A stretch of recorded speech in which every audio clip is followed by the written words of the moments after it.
Salam əziz izləyicilər, kanalıma xoş gəldiniz. Daha bir ana qarışqa necə və harada axtarılmalı bir videosu izləyirsiniz. Bu videoda ümidimiz fərqli növ ana qarışqa tapmaqdır.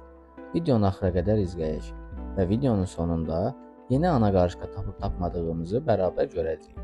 Bu videoda bir ana qarışqanın izinə düşəcəyik.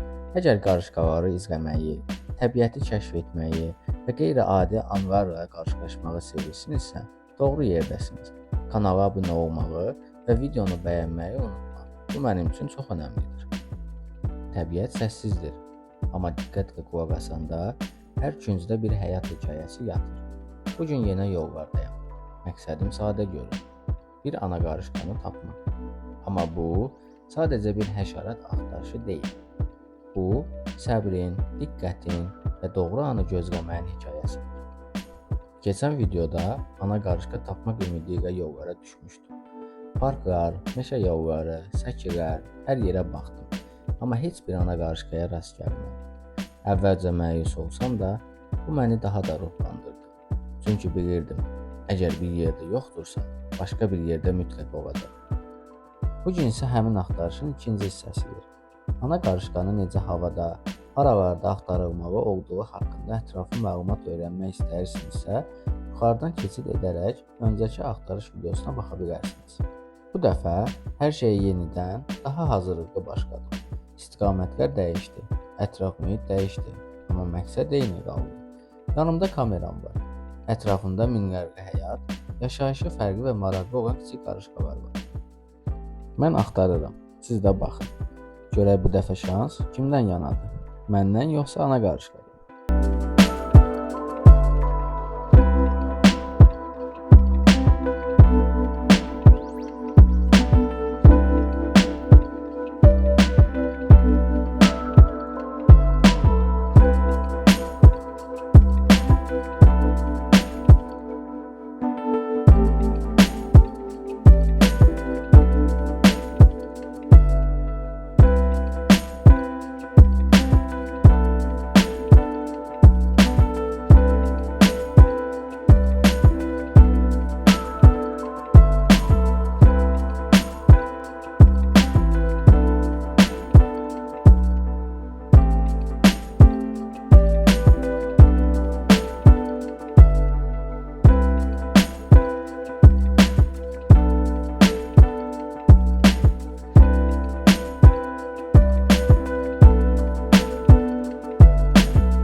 Qarışqalar bəzən bir-biri ilə dalaşırlar. Çünki fərqli koloniyalardan ola bilirlər. Hər koloniya öz qoxusunu daşıyır. Əgər düşmən qoxusu hiss edilərsə, bu onların döyüş siqnalı ola bilər. Maraqlısı budur ki, bəzi növ işçi qarışqalar koloniyanın digər işçilərinə tənbəllik etdikləri üçün hücum edirlər. Yəni bu dava təkcə düşmənçilik yox, intizam qaydaları ilə də bağlı ola bilər.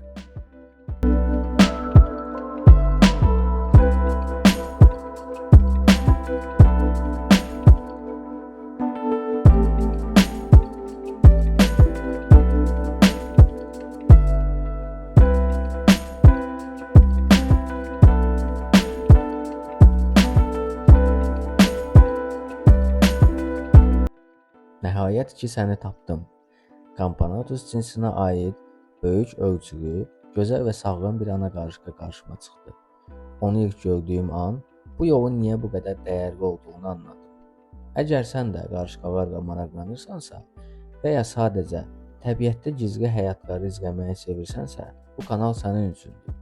Kanala abunə ol, çünki bu daha başlanğıcdır. İrəlidə daha çox ana qarışqa, daha çox koloniya və daha çox həyat hekayəsi var. Ana qarışqanı tapandan sonra çox vaxt itirmədən tez evə gəldim. Çünki onu daha uzun müddət çöldə saxlamaq riskli ola bilərdi. Stress, hava dəyişimi və digər təhlükələr onu zəiflədə bilər. Evə gələn kimi onu diqqətlə şprisdən çıxardıb test tüpünə keçirdim. Bəs məhz niyə test tüpü? Çünki test tüpləri qarışqanın yumurtalamağa hazırlaşdığı dövr üçün ən uyğun və təhlükəsiz yerdir.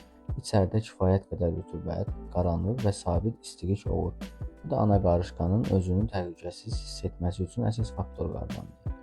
Əgər qarışqa stressli olarsa və ya mühit ona uyğun olmazsa, nəinki yumurtalamaz, hətta həyatını da itirə bilər. Bir detal da diqqətimi çəkdi. Mən tapanda artıq ana qarışqanın qanadları yox idi. Bu, onun çoxdan tütləşdiyini və artıq yumurtalamağa hazır olduğunu göstərir. Qanadların tökülməsi qarışqalar üçün mühüm mərhələdir. Bu, onun artıq koloniya qurmağa hazıram deməsi kimi bir şeydir. İndi isə qarşıdakı günlərdə onun ilk yumurtalarını qoymasını səbirsizliklə gözləyirəm. Əgər hər şey yolunda getsə, yaxın zamanda bu ana qarışqanın yeni koloniyasının başlanğıcına şahid olacağıq və bu hissəni də əlbəttə sizinlə bölüşəcəm.